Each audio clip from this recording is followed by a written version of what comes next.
Baik, perkenalkan saya Imade Sidarto dengan NEM akhir 230. Baik, di sini saya akan membawakan sebuah podcast satu arah yang dimana teori trend approach akan saya sampaikan selama beberapa menit.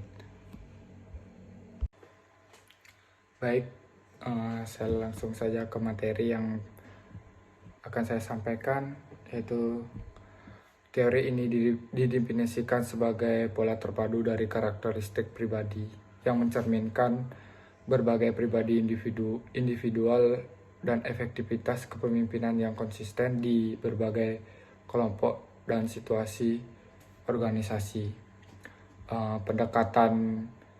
Pendekatan sifat menganggap pemimpin itu dilahirkan, bukan dilatih atau diasah. Kepemimpinan terdiri atas atribut tertentu yang melekat pada diri pemimpin atau sifat personal yang membedakan pemimpin dan pengikutnya.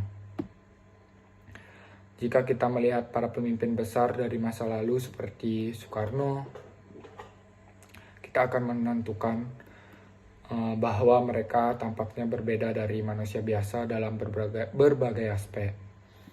Hal yang sama berlaku untuk para pemimpin kontemporer seperti presiden kita, yaitu Joko Widodo.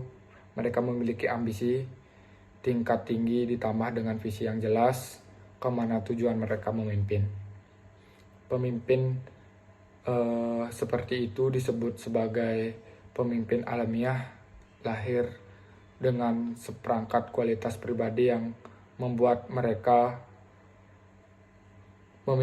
menjadi pemimpin yang efektif. Bahkan saat ini keyakinan masyarakat bahwa pemimpin hebat itu terlahir adalah suatu yang lumrah. Bila kita memperhatikan sifat eksekutif, puncak tokoh olahraga, dan bahkan politisi seringkali tampaknya memiliki aura yang membedakannya dengan orang lain. Jadi kaitannya terhadap teori ini sebagai dilakukan pada abad ke-9, kajian ini dikaitkan dengan komentar sejarah seperti Thomas Carlyle yang mengatakan bahwa sejarah dunia adalah biografi dari orang-orang besar. Kemudian ada Herbert Spencer juga berpengaruh terhadap teori dengan mengatakan bahwa sebuah kondisi sosial tak mungkin tercipta tanpa kehadiran orang-orang besar. Jadi menurut mereka, pemimpin adalah sebuah bakat dengan kualitas unik yang mampu menangkap imajinasi sekelompok masyarakat.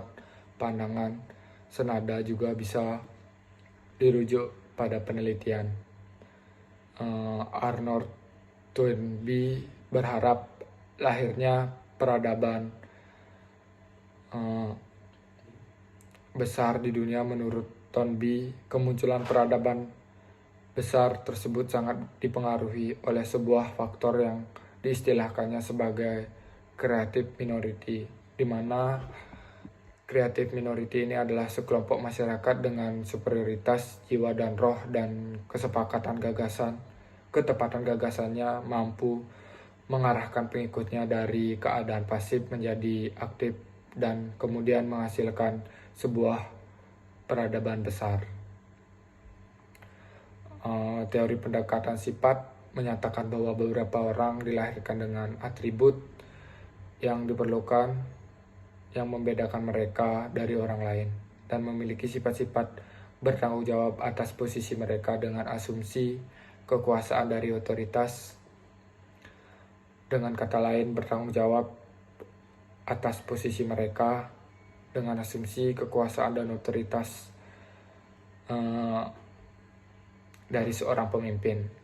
Berbeda dengan seseorang pengikut, seseorang pemimpin adalah seorang pahlawan yang mengarahkan tujuan melewati rintangan bagi para pengikutnya. Teori ini menunjukkan bahwa mereka yang berkuasa layak berada di sana karena anugerah khusus mereka. Selanjutnya, teori ini menyatakan bahwa sifat-sifat tersebut tetap stabil sepanjang waktu di seluruh kelompok yang berada. Dengan demikian, hal ini menunjukkan bahwa semua pemimpin besar menunjukkan karakteristik tersebut terlepas dari kapan dan di mana mereka tinggal atau peran yang tepat dalam sejarah mereka. Baik, perkenalkan saya Imade Sudarto dengan Nemahir 230. Baik, di sini saya akan membawakan sebuah podcast satu arah yang dimana teori trend approach akan saya sampaikan selama beberapa menit. Baik, saya langsung saja ke materi yang akan saya sampaikan, yaitu teori ini didefinisikan sebagai pola terpadu dari karakteristik pribadi yang mencerminkan berbagai pribadi individual dan efektivitas kepemimpinan yang konsisten di berbagai kelompok dan situasi organisasi. Pendekatan sifat menganggap pemimpin itu dilahirkan, bukan dilatih atau diasah. Kepemimpinan terdiri atas atribut tertentu yang melekat pada diri pemimpin atau sifat personal yang membedakan pemimpin dan pengikutnya. Jika kita melihat para pemimpin besar dari masa lalu seperti Soekarno, kita akan menentukan bahwa mereka tampaknya berbeda dari manusia biasa dalam berbagai aspek.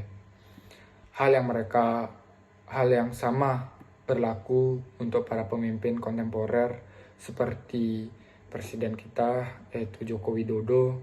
Mereka memiliki ambisi tingkat tinggi ditambah dengan visi yang jelas kemana tujuan mereka memimpin.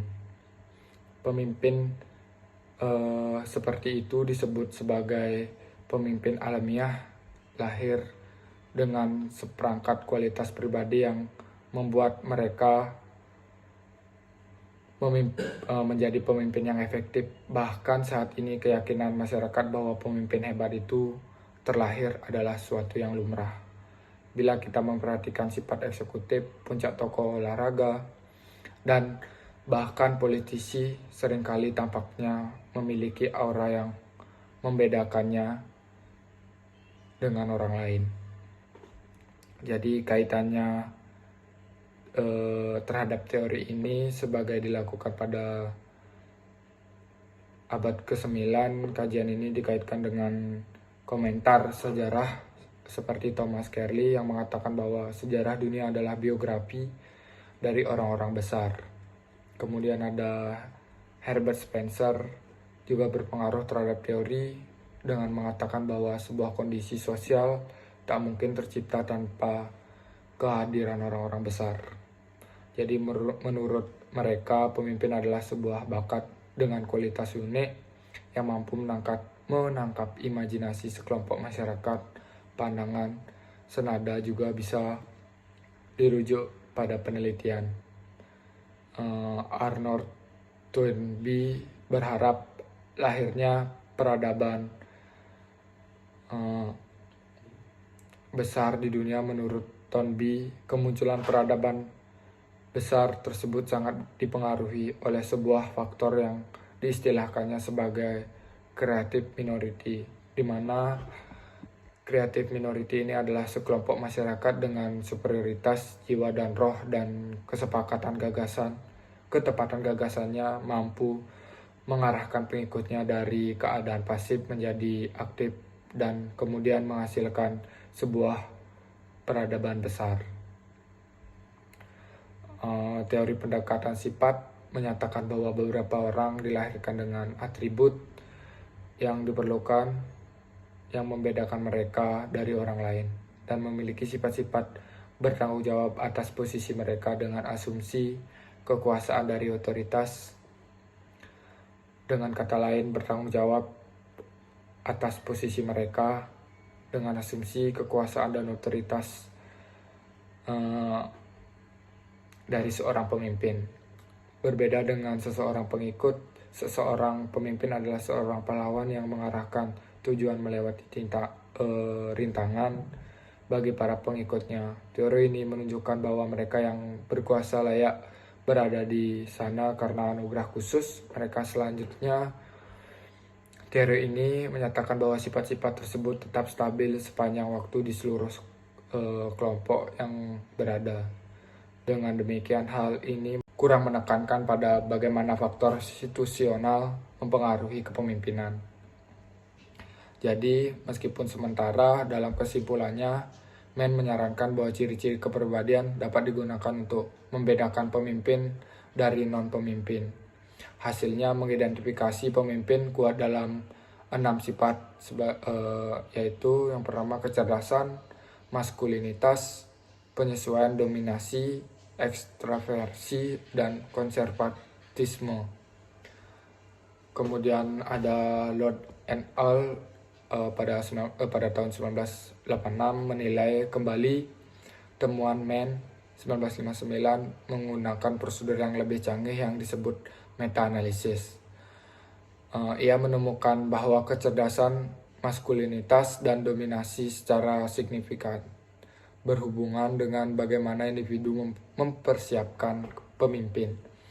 Dari temuan mereka, penulis berpendapat dengan kuat bahwa ciri-ciri kepribadian dapat digunakan untuk membuat diskriminasi secara konsisten di sebuah situasi antar pemimpin dan bukan pemimpin.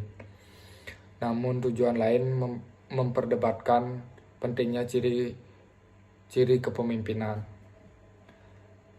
Kirkpatrick tahun 1951 berpendapat bahwa sangat jelas bahwa pemimpin tidak seperti orang lain dari sintesis kualitas penelitian sebelumnya. Kirkpatrick mengendalikan bahwa pemimpin berbeda dari non-pemimpin pada 6 sifat dorongan, motivasi, integritas, kepercayaan diri, kemampuan kognitif, dan pengetahuan tugas. Jadi menurut para penulis ini, individu dapat dilahirkan dengan ciri-ciri ini mereka dapat mempelajarinya atau keduanya. 6 ciri inilah yang membentuk hal yang tepat bagi para pemimpin. Kirkpatrick berpendapat bahwa ciri kepemimpinan membuat beberapa orang berbeda dari yang lainnya, dan perbedaan ini harus diakui sebagaimana dari proses kepemimpinan. Kemudian saya lanjutkan di studi sifat dan karakteristik kepemimpinan. Stokgil 1948 mengatakan bahwa kecerdasan, kewaspadaan, wawasan tanggung jawab, inisiatif, ketekunan, kepercayaan diri, dan keramahan. Mann 1959 mengatakan kecerdasan, maskulinitas, penyesuaian, dominasi, ekstraversi, konservatisme. Stokgil 1974 mengatakan bahwa ciri pemimpin itu prestasi, ketekunan, wawasan, inisiatif, kepercayaan diri, tanggung jawab, kerjasama, toleransi, berpengaruh, kemampuan bersosialisasi.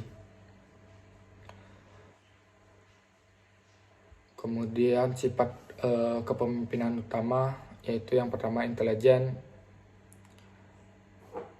Sukarno mengatakan menemukan dukungan untuk temuan bahwa pemimpin cenderung memiliki kecerdasan yang lebih tinggi daripada non-pemimpin, memiliki kemampuan verbal yang kuat, kepemimpinan persepsi, dan penalaran tampaknya membuat seseorang menjadi pemimpin yang lebih baik. Jadi contoh seseorang pemimpin yang kecerdasannya merupakan sifat utamanya adalah Steve Jobs, pendiri dan CEO Apple Computer. Kemudian yang kedua ada percaya diri. Percaya diri adalah sifat yang membantu seseorang menjadi pemimpin. Percaya diri adalah kemampuan untuk yakin tentang kompetensi dan keterampilan seseorang.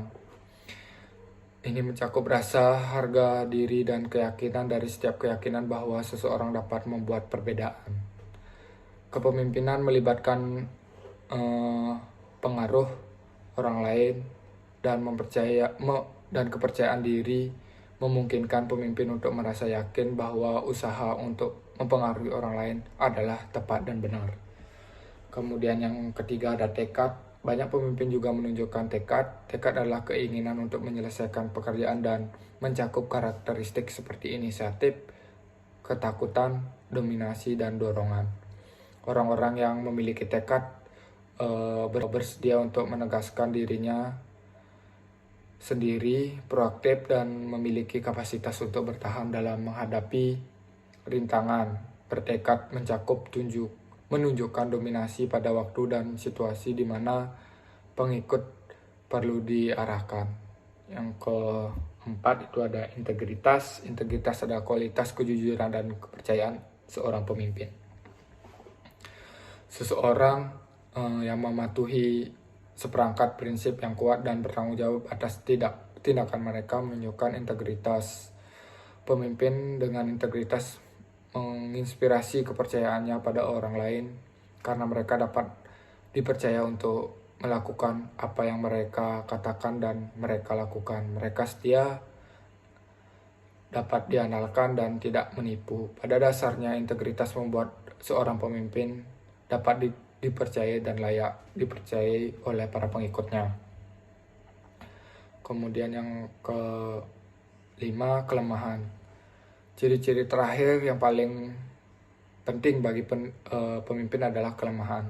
Kemampuan bersosialisasi adalah kecenderungan pemimpin untuk mencari hubungan sosial yang menyenangkan. Pemimpin yang menunjukkan keramahan adalah friendly, sopan, bijak, dan diplomatis. Mereka peka terhadap kebutuhan orang lain dan menunjukkan penilaian terhadap kesejahteraan mereka. Pemimpin sosial memiliki keterampilan interpersonal yang baik dan menciptakan hubungan kooperatif dengan pengikut mereka.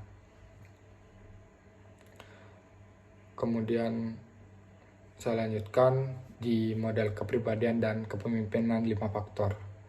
Jadi selama 25 tahun terakhir, sebuah konsensus telah muncul di antara para peneliti mengenai faktor-faktor dasar membentuk apa yang kita sebut kepribadian.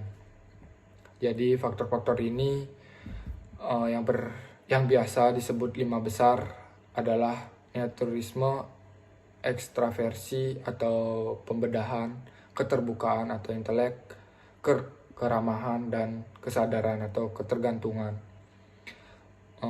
Untuk melihat hubungan 5 besar dari kepemimpinan, Jadge Bono melakukan meta-analisis utama dari 78 studi kepemimpinan dan kepribadian yang diterbitkan antara tahun 1967 dan 1998 secara umum. Neurotisme, kecenderungan depresi, cemas, tidak aman, rentan, dan bermusuhan. Kemudian ekstraversi, kecenderungan untuk bersosialisasi dan tegas secara memiliki energi positif. Kemudian keterbukaan, kecenderungan untuk mendapat informasi kreatif, berwawasan luas, dan ingin tahu. Kecenderungan untuk menerima, menyesuaikan, dari mempercayai dan memelihara itu termasuk mudah sepakat. Yang kelima, sifat berhati-hati, kecenderungan untuk teliti, terorganisir, terkontrol, dapat diandalkan, dan tegas. Kemudian kecerdasan emosional. Cara lain untuk menilai dampak sifat terdapat kepemimpinan adalah melalui konsep kecerdasan emosional yang muncul pada tahun 1990 sebagai bidang studi penting dalam psikologi. Seperti yang ditunjukkan oleh dua kata tersebut, kecerdasan emosional berkaitan dengan emosi dan pemikiran kita dan interaksi antara keduanya, sedangkan kecerdasan berkaitan dengan kemampuan kita untuk mempelajari informasi dan menerapkannya pada tugas-tugas kehidupan, sedangkan kecerdasan emosional berkaitan dengan kemampuan kita untuk memahami emosi dan menerapkan pemahaman ini pada tugas-tugas kehidupan secara khusus. Kecerdasan emosional dapat didefinisikan sebagai kemampuan untuk merasakan dan mengekspresikan emosi dan menggunakan emosi untuk memfasilitasi pikiran, memahami emosi, dan secara efektif mengelola emosi dalam diri sendiri dan dalam hubungan dengan orang lain. Jadi sekian yang dapat saya sampaikan. Semoga berkenan di hati teman-teman semua. Jadi saya tutup dengan selamat malam. Terima kasih.